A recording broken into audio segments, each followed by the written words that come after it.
Hello விவாஸ், இன்னைக்கான ஆன்மீக பதிவில் நம்ம பார்க்க போகிறது ரொம்ப ரொம்ப முக்கியமான ஒரு தகவல். அதாவது ஆகஸ்ட் 31 பார்த்தீங்க அப்படின்னா ஆவணி மாதத்தில் வரக்கூடிய மகா சங்கடகர சதுர்த்திங்க. விநாயக பெருமானுக்கு இந்த சங்கடகர சதுர்த்தி விரதம் அப்படிங்கிறது ரொம்பவே விசேஷமானது. இந்த நேரத்தில் நாம் ஒரு சில விஷயங்களை செய்யும்போது நமக்கு அதீத நன்மைகளும் அதிர்ஷ்டங்களும் கை கொடுக்கும் அப்படின்னே சொல்லலாம். விநாயக பெருமானினுடைய பரிபூரண அருள் கிடைப்பதோடு பரம ஏழை கூட பணக்காரர் ஆகக்கூடிய வல்லமை இந்த பரிகாரத்திற்கு உண்டு அப்படின்னு தான் சொல்லணும். அப்படி என்ன செய்யணும் அப்படிங்கிறத பற்றி பார்க்க போகிறோம். அதிலும் பார்த்தீங்க அப்படின்னா குறிப்பிட்ட இந்த ஒரு வேர் நாம் வச்சு செய்யக்கூடிய இந்த பரிகாரம் விநாயக பெருமானினுடைய முழு அருளை தருவதோடு மட்டும் இல்லாமல் மகாலட்சுமியினுடைய அருளையும் நமக்கு இணைந்து தருவதால் வற்றாத செல்வம் கிடைக்க பெறும் அப்படின்னே சொல்லலாம். அந்த தகவலை பற்றிய முழு விவரத்தை நீங்கள் தெரிந்த பலன் பெற வீடியோவை ஸ்கிப் பண்ணாம கடைசி வரைக்கும் பாருங்கள்.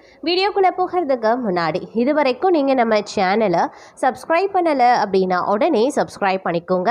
அப்படியே பக்கத்தில் இருக்கக்கூடிய நோட்டிஃபிகேஷனுக்கான பெல் பட்டனையும் ப்ரெஸ் பண்ணிக்கோங்க. சரி நேர்களே, வாங்க வீடியோக்குள்ளே போகலாம். வீட்டில் விதவிதமாக பிள்ளையார் சிலைகள் இருந்தாலும் சங்கடகர சதுர்த்தி அன்று மஞ்சள் பிள்ளையாரை உருவாக்கி வழிபட்டு மறுநாள் நீர்நிலைகளில் கரைத்து வந்தால் நன்மை உண்டாகும் அப்படிங்கிறத நம்பிக்கை. அதே மாதிரி பார்த்தீங்கன்னா ஒவ்வொரு சங்கடகர சதுர்த்திக்கும் நாம் இதை செய்யலாம். அதிலும் குறிப்பாக மகா சங்கடகர சதுர்த்திக்கு நாம் இவ்வாறு செய்யும்போது நமக்கு அதீத நன்மைகள் ஏற்படுதுங்க. அது மட்டும் கிடையாது, நமக்கு பார்த்தீங்க அப்படின்னா வற்றாத செல்வத்தோடு மகாலட்சுமியினுடைய பரிபூரண அருள் கிடைக்கணும் அப்படின்னு நினைக்கிறவங்க மகா சங்கடகர சதுர்த்தி அன்று விநாயகரை நினைத்து விரதம் இருக்கிறதுனால நினைத்த காரியம் கைகூடும், வீண்படி அகலும், பகைவர்களும் நண்பர்களாக மாறுவாங்க, தீவினை அகலும், பணிச்சுமை நீங்கும், வற்றாத செல்வம் பெருகும், வாழ்வில் முன்னேற்றம் உருவாகும். இந்த மகா சங்கடகர சதுர்த்தி நாளில் நாம் பல விஷயங்களை செய்யலாம். அதில் குறிப்பாக ஒரு விஷயத்தை நாம் செய்யும்போது நமக்கு அதே நன்மை ஏற்படுகிறது. அதில் நமக்கு தேவை அப்படின்னு பார்த்தீங்கன்னா ஒரே ஒரு பொருள் தாங்க, அதாவது வெட்டிவேர். வெட்டிவேர் அப்படிங்கிறது எல்லா நாட்டுப்புற கடைகளில் பார்த்திங்க அப்படின்னா, அதாவது நாட்டு மருந்து கடைகளில் கிடைக்கக்கூடிய ஒரு பொருள் தான் வெட்டிவேர். இந்த வெட்டிவேருக்கு பார்த்திங்க அப்படின்னா ரொம்ப மகத்துவம் இருக்கிறது. அதனுடைய வாசனையே பார்த்திங்க அப்படின்னா வீட்டையே எதிர்மறை ஆற்றல்களை போக்கி நேர்மறை ஆற்றல்களை உள்ளடக்க செய்யக்கூடிய ஒரு தன்மை கொண்டது. அது மட்டும் இல்லாமல் பணத்தை அதிக அளவில் ஈர்க்கக்கூடிய வசியம் செய்யக்கூடிய ஒரு பொருளாக வெட்டிவேர் பார்க்கப்படுகிறது. நிறைய இடத்துல பார்த்திங்க அப்படின்னா வெட்டிவேர் பணப்பெட்டிகளில் பர்ஸ்களில் வச்சுருப்பாங்க.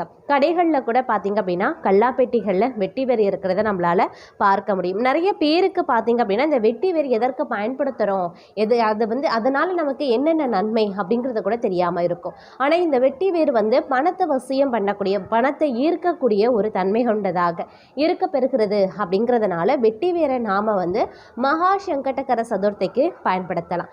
ஒரு சிலர் பார்த்திங்க அப்படின்னா வெட்டிவேர்லையே விநாயகர் சிலையை வாங்கி வழிபாடு பண்ணுவாங்க. அப்படி முடியாதவங்க பார்த்திங்க அப்படின்னா மஞ்சள் இருக்கு இல்லைங்களா, மஞ்சளில் விநாயகரை பிடித்து அந்த மஞ்சள் விநாயகரை சுற்றி அந்த வெட்டிவேரை கொஞ்சமாக எடுத்து சுற்றி வைத்தாலே போதுமானது.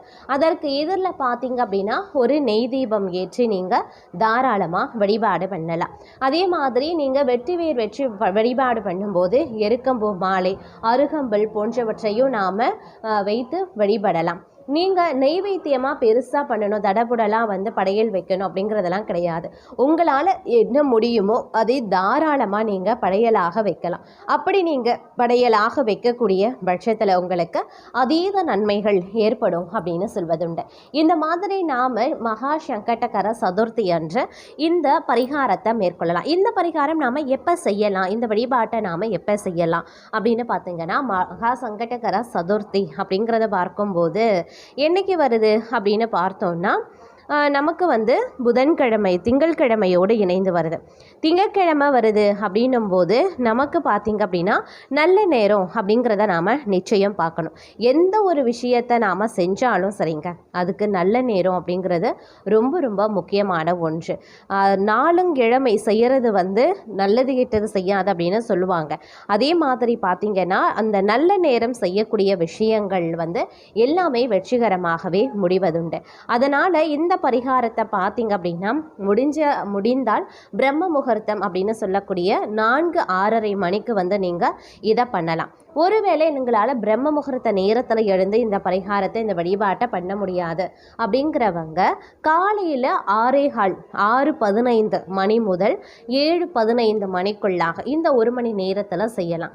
இதை தவற விட்டவங்க மாலை நேரத்தில் 3 மணி முதல் 4 மணிக்குள்ளாக செய்யலாம். இதையும் தவற விடுபவர்கள் மாலை 6 மணிக்கு மேலே 8 மணிக்குள்ளாக இந்த பரிகாரத்தை தாராளமாக மேற்கொள்ளலாம். இந்த வழிபாட்டை நாம் விநாயகருக்கு செய்யும் பொழுது விநாயகரை சுற்றி வெட்டி வேர் வைத்து அதன் மேலே பார்த்தீங்க அப்படின்னா, அதாவது நம்ம மஞ்சள் பிள்ளையார் வச்சுருப்போம். மஞ்சள் பிள்ளையாரை சுற்றி பார்த்தீங்க அப்படின்னா வெட்டி வேரை வச்சுட்டு அதுக்கு வந்து பார்த்தீங்க அப்படின்னா நாம் ஒரு தீபம் ஏற்றி அது அந்த விநாயகருக்கு எதில் ஒரு தீபம் ஏற்றி வைக்க போகிறீங்க.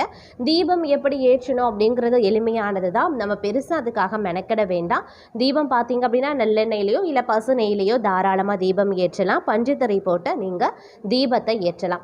ஏற்றி நீங்கள் உங்களுடைய வாழ்க்கையில் எது வேண்டும் அப்படிங்கிறத கேட்டீங்க அப்படின்னா, மனதார கேட்டு வேண்டிக் கொண்டீங்க அப்படின்னா இந்த நிலை வந்து உங்களுக்கு மாறும். அதாவது அந்த கஷ்டமான சூழ்நிலைகள் எல்லாமே மாற ஆரம்பித்து உங்களுக்கு பலவிதமான நன்மைகள் வந்து சேர்ந்து கொண்டே போகும் அப்படின்னே சொல்லலாம். அந்த அளவுக்கு பார்த்தீங்க அப்படின்னா இந்த வெட்டி வேர் வழிபாட்டுக்கு வந்து அதீத நன்மைகள் இருக்குது. நாம் விநாயகருக்கு இந்த வெட்டி வேர் சமர்ப்பணம் பண்ணுறதுனால மகாலட்சுமியினுடைய பரிபூரண அருள் கிடைக்கும். சரி, நாம் இதை வழிபாடை பண்ணி முடிச்சிடுறோம். மஞ்சளை வந்து நாம் நீரில் கரைச்சி விடுவோம். ஆனால் வெட்டி வேரை என்ன பண்ணுறது அப்படின்னு கேட்குறவங்களுக்கு இனிமே தாங்க நீங்கள் என்ன செய்யணுங்கிறதே ஆரம்பமாகுது. வெட்டி வேரை அந்த மகா சங்கடகர சதுர்த்தி ஒரு நாள் முழுவதும் பார்த்தீங்க அப்படின்னா அந்த விநாயகர் மஞ்சளை சுற்றி வந்து இருக்கும். அப்போது மஞ்சளை சுற்றி இருக்கக்கூடிய அந்த நேர்மறையான ஆற்றல் பார்த்தீங்க அப்படின்னா அந்த வெட்டி வேரில் இருக்கும். உங்களுடைய பூஜை அறையில் இருக்கக்கூடிய அனைத்து தெய்வங்களினுடைய பரிபூரண அருளும் அவங்களுடைய நேர்மறையான ஆற்றலும் அந்த வெட்டி வேர் வந்து பார்த்தீங்க அப்படின்னா வசியம் பண்ணி ஈர்த்து வச்சுருக்கோம்.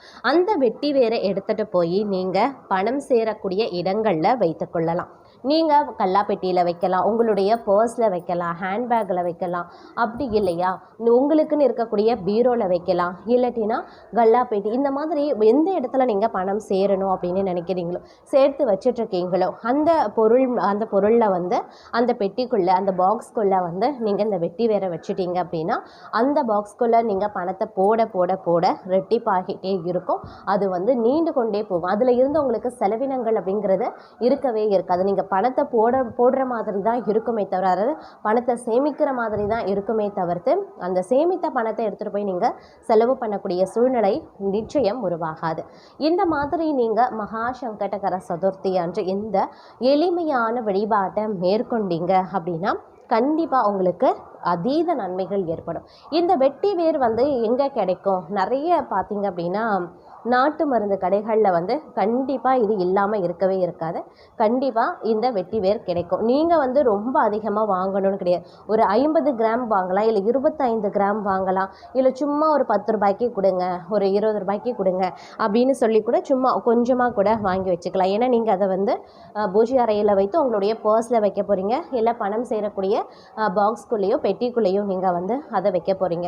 ஸோ உங்களுக்கு தேவையான அளவுக்கு கொஞ்சமாக வாங்கினாலே போதும். நம்ம வந்து 1/2 கிலோ 1 கிலோன்னு பெருசாக வாங்கி மாலை கட்டி விநாயகருக்கு போடணும் அப்படிங்கிறதெல்லாம் கிடையாது. சும்மா மஞ்சள் பிள்ளையாரை பிடிச்சு அதற்கு வைக்க சமர்ப்பணம் பண்ணுறதுக்காக வாங்கக்கூடிய ஒரு பொருள் அப்படிங்கிறதுனால நீங்கள் எளிமையாக ஒரு 10 ரூபாய் கூட நீங்கள் செலவு பண்ணி அந்த வெட்டி வேரை தாராளமாக வாங்குங்க. இந்த மகா சங்கடகர சதுர்த்தி அன்று இந்த வழிபாட்டை நீங்கள் நிச்சயம் மேற்கொள்ளக்கூடிய பட்சத்தில் உங்களுக்கு பார்த்தீங்க அப்படின்னா முழு ஆதரவு, முழு அதிர்ஷ்டம் உங்களுடைய வாழ்க்கையில் கிடைக்கும். உங்களுடைய வாழ்க்கையில் இருக்கக்கூடிய பலவிதமான இன்னல்கள் அனைத்துமே பார்த்தீங்க அப்படின்னா உங்களை விட்டு முழுசாக விலகிடும். இதனால் பார்த்தீங்க அப்படின்னா வாழ்க்கையில் முன்னேற்றம், வளமை, அது மட்டும் இல்லாமல் பண வரவு அதிகரிக்கும். வாழ்க்கையில் முன்னேற்றம் சமர்ப்பணம் இருக்கும் பொழுது பணவரவும் அதிகரிக்க செய்யும். இவ்வாறு நீங்கள் பார்த்தீங்க அப்படின்னா இந்த விநாயகர் பெருமானுக்கு வந்து நீங்கள் உரிய விரதங்களில், பிரதோஷ நாட்களில், சதுர்த்தி நாட்களில் செய்யும் பொழுது ரொம்பவே அதிர்ஷ்டம் கிடைக்கும் அப்படின்னே சொல்லலாம். இன்னும் சிறிது காலத்தில் பார்த்தீங்கன்னா இன்னும் அடுத்த ஒரு 2-3 நாட்களில் பார்த்தீங்க அப்படின்னா விநாயகர் சதுர்த்தியே வருது. இந்த பரிகாரத்தை நீங்கள் திங்கட்கிழமை பண்ணலை, இந்த மகா சங்கடகர சதுர்த்தி நாளில் பண்ண முடியலை அப்படின்றவங்க அப்பயும் ஒன்றும் கவலைப்பட வேண்டாம். விநாயகர் சதுர்த்தி செப்டம்பர் மாதம் 4ஆம் தேதி வருது இல்லைங்களா, அந்த நேரத்துலையும் நீங்கள் இந்த வழிபாட்டை தாராளமாக மேற்கொள்ளுங்க. உங்களுக்கு அதே நன்மைகள் சேரும் அப்படிங்கிற ஒரு அருமையான ஆன்மீக பதிவோடு இன்றைய பதிவை நாம் நிறைவு செய்து கொள்ளலாம்.